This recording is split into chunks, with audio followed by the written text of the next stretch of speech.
dikkatina tiraani gi tàmbali na ci réew mi tribune yéene kaay xëy xamal ma ko naan man majorité bi nag mbaadu dafa bëgg tëñ-tëñal ñi nga xam ne dañoo néew ci assemblée nationale yéene kaay des médias bi naan man dàq nañu Barthélémy Dias ngeen xamee ko noonu Barthélémy Dias naan ay yëfi xale duma ci tontu waa taxawu nag mer ba futu ci dogal boobee nga xam ne daanaka dogalub maa tey la dogal bu njëkk boo xam ne taarix dina ko bind am ci assemblée nationale Alioune Tine xamle ko Seydi Gassama naan autorité yi defuñu benn recours ci candidature am kon mënoon nan bàyyi Barthélémy Dias mu doxal ci assemblée nationale Babacar Ba forum du justiciable naan sàkkuteefu ministre de la justice ma ne la tegu ko fenn lii ko di jee naan àndul ak élégance daal li ngeen def rafetul laas yéene kaay naan kon société civile ma nga naan kuula goo xam ne ab xëttéel la ñu def démocratie réewum Sénégal naan kon sigil xool yaa ngi nërmeelu sursoir naan kon article 61 moo suuxal Barthélémy Dias gannaaw nag bañ ko condamné définitivement ci coowal Ndiaga Diouf la moom député bii di Barthélémy Dias ni ki démb ronxee nañ ko ci assemblée nationale te tension ndax constitution bu réewum Sénégal ci boppam moo ne Barthélémy Dias mii dañ ko faa war a jëlee yéeni kaay bi naan man ci alinéa gu mujj ga dafa ne képp ku bokk ci assemblée nationale am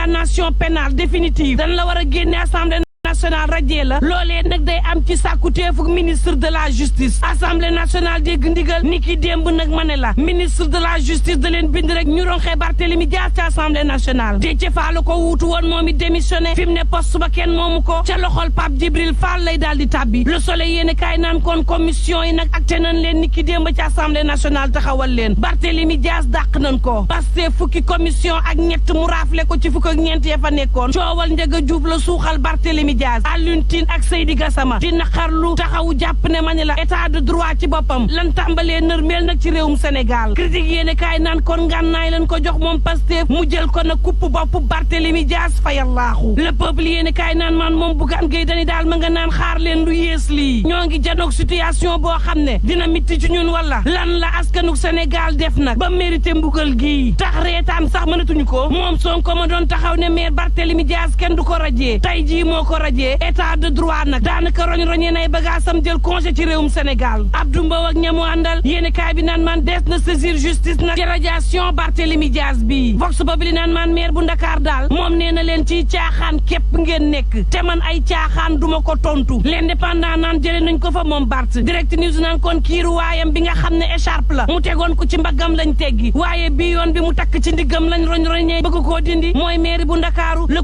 Quotidien naan loo ci manti dee gid moom Pastef bëgguta way te bëgguta fecc Dias Barthélémy Dias naan def leen lu leen neex tontuuma le public naan taxaw Sénégal daal ma ngay naqarlu ci justice boo xam ne nu ko neex lay doxe ci mim réew l'enquête naan kon en tout cas baron yi ñi ngi tàmbalee ñàkk seen place ci politique bi ci réewum Sénégal alternance